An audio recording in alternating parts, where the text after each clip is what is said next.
الحمدللہ رب العالمین والصلاة والسلام علی سید الانبیاء والمرسلین۔ معزز سامعین، ہم آج کے سبق میں اس مسئلے پر غور کریں گے کہ قربانی کس شخص پر واجب ہے۔ ہمارے معاشرے میں، ہمارے بیچ میں اس مسئلے میں کچھ غلطیاں لوگوں کے بیچ چل پڑی ہیں، اور قربانی کے نصاب کو لے کر بعض پڑھے لکھے لوگ بھی اور عام لوگ بھی اس معاملے میں غلطی کا شکار ہیں۔ یعنی جو ہمارے دنیاوی اعتبار سے پڑھے لکھے لوگ ہیں وہ بھی جو ہے قربانی کے صحیح نصاب سے واقف نہیں ہیں، لہٰذا ہم اس کو جانیں گے۔ تو آپ سمجھیں، قربانی واجب ہونے کے لیے، قربانی کا اہل ہونے کے لیے کچھ شرطیں فقہا نے کتابوں میں لکھی ہیں۔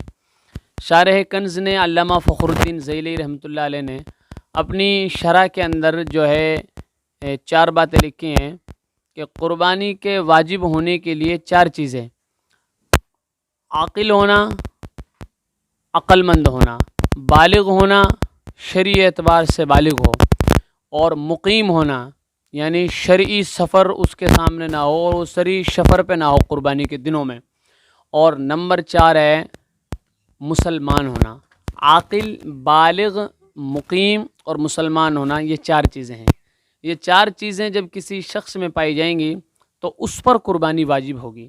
اب قربانی واجب ہونے کے لیے جو نصاب چاہیے، اور اس نصاب سے متعلق ہی ہمارے درمیان میں غلط فہمیاں ہیں، تو اس کو ہم جو ہے انشاءاللہ سمجھیں گے۔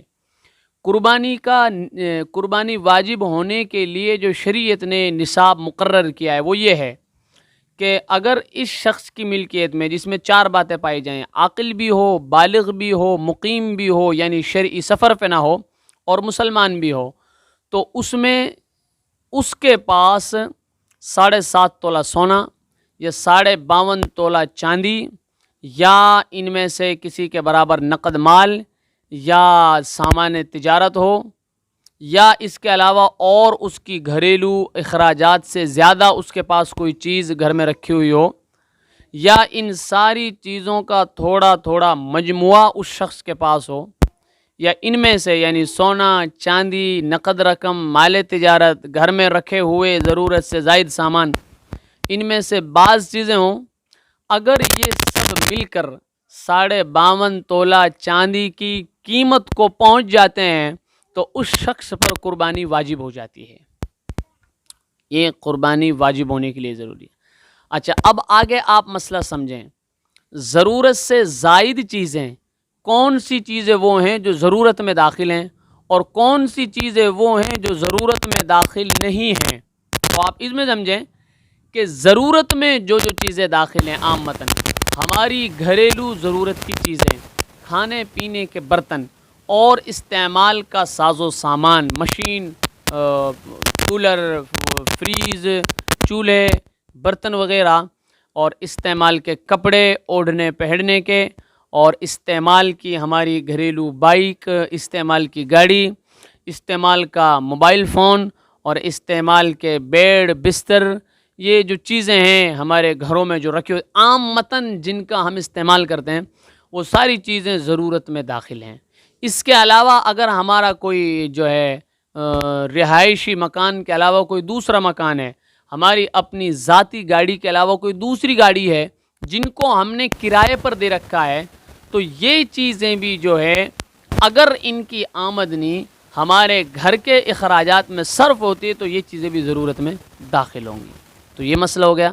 اب آگے یہ سمجھیں کہ کون کون سی چیزیں ضرورت میں داخل نہیں ہیں، اور ان کو حساب لگا کر ان کا دیکھا جائے گا کہ وہ قربانی کے نصاب میں یعنی 52.5 تولہ چاندی کو پہنچتے ہیں کہ نہیں پہنچتے۔ ان چیزوں میں آپ کو چند چیزیں بتاتا ہوں۔ ان میں یہ ہے ہمارے گھروں میں وہ کپڑے جن کو ہم جو ہے الماریوں میں رکھے ہوتے ہیں اور پورے سال تک جن کو استعمال کرنے کی نوبت نہیں آتی، چاہے وہ کپڑے سلے ہوئے ہوں یا وہ کپڑے بغیر سلے ہوں۔ عامتاً ہمارے علاقۂ میوات میں ایسا رواج ہے کہ کچھ کپڑے جن کو سال سال تک ہم پہنتے نہیں ہیں، تو یاد رکھیں وہ کپڑے ضرورت میں داخل نہیں ہیں۔ ان کی قیمت لگا کر چاندی کے نصاب میں ان کو ایڈ کریں گے، جوڑیں گے۔ اسی طرح اگر ہمارے گھر میں ہماری اپنی بیٹی کی شادی کے لیے رکھی ہوئی کوئی رقم ہے، ہمارے گھر میں ہماری بیٹی کی شادی کے لیے رکھے گئے زیورات ہیں یا برتن وغیرہ ہیں، تو ان سب کی قیمتیں بھی چاندی کے نصاب میں ایڈ کی جائیں گی، اور وہ چیزیں چاندی کے نصاب سے الگ نہیں ہوں گی، ان سب کو بھی ملایا جائے گا۔ اس کے علاوہ ہمارے گھروں میں بہت سی چیزیں لوہے کی استعمال کی جو خراب ہو جاتی ہیں، چلتی نہیں ہیں، وہ پڑی رہتی ہیں، اور ان کی مارکیٹ میں ایک ویلیو ہوتی ہے، ایک قیمت ہوتی ہے، ہم بیچتے ہیں 5,000 میں، 2,000 میں، 10,000 میں۔ فریز بیکار ہے، سیکنڈ ہینڈ مشین ہے، اور لوہے کی دیگر چیزیں پڑی ہوئی ہیں۔ ہمارے علاقے میں خاص طور سے میوات میں کسانوں کے پاس بہت سی چیزیں بغیر ضرورت کی پڑی رہتی ہیں جو خراب ہو جاتی ہیں، جن کو کباڑے میں بیچ کر ہم پیسہ حاصل کرتے ہیں، تو وہ چیزیں بھی ضرورت سے زائد مانی جائیں گی، اور ان کا بھی جو ہے پیسہ نکال کر قربانی کے نصاب کو دیکھیں گے پہنچتا ہے کہ نہیں پہنچتا۔ اسی طرح ایک موبائل سے زائد موبائل، ایک گاڑی سے زائد گاڑی، اگر وہ کسی خاص ضرورت کے لیے نہیں ہے تو اس میں بھی جو ہے ضرورت سے زائد مانی جائیں گی وہ، اور ان کی قیمت لگا کر قربانی کے نصاب کو دیکھا جائے گا پہنچتا ہے کہ نہیں پہنچتا۔ تو یہ اسی طرح گھر میں دیکھیں، زیب و زینت کے لیے ہم اپنے گھروں میں جو ہے برتن رکھتے ہیں، کچھ پھول رکھتے ہیں، کچھ گلدستے رکھتے ہیں، اور بڑے برادری کے، بڑی سوسائٹی کے لوگ اور بہت سی چیزیں رکھتے ہیں۔ مچھلیاں ایک خاص قسم کے فریم میں شیشے کا بنا ہو اس میں پالتے ہیں۔ تو یہ ساری چیزیں شوق یا زیب و زینت کے لیے، اپنے کمرے گھر کی سجاوٹ کے لیے جو چیزیں استعمال کی گئی ہیں، جو رکھی جاتی ہیں، جیسے میں نے اپنے علاقے کے لیے، میوات کے لیے میں بتاؤں، ہمارے عام گھروں میں برتن رکھے ہوتے ہیں، چھجیوں پہ پھول رکھے ہوتے ہیں، تو ان کی وہ چیزیں بھی ضرورت سے زائد ہیں، اور ان کی چاہے معمولی قیمت ہو لیکن اس کو جو ہے جوڑ کر دیکھیں گے کہ نصاب بنتا ہے کہ نہیں بنتا۔ تو ان ساری چیزوں میں اگر نصاب بنتا ہے تو وہ پھر قربانی کو دیکھیں گے 52.5 تولہ چاندی پہ پہنچ رہا ہے کہ نہیں پہنچ رہا۔ اگر پہنچ رہا ہے تو قربانی واجب ہوگی۔ تو یہ ایک موٹی سی تعریف ہے قربانی واجب ہونے کی۔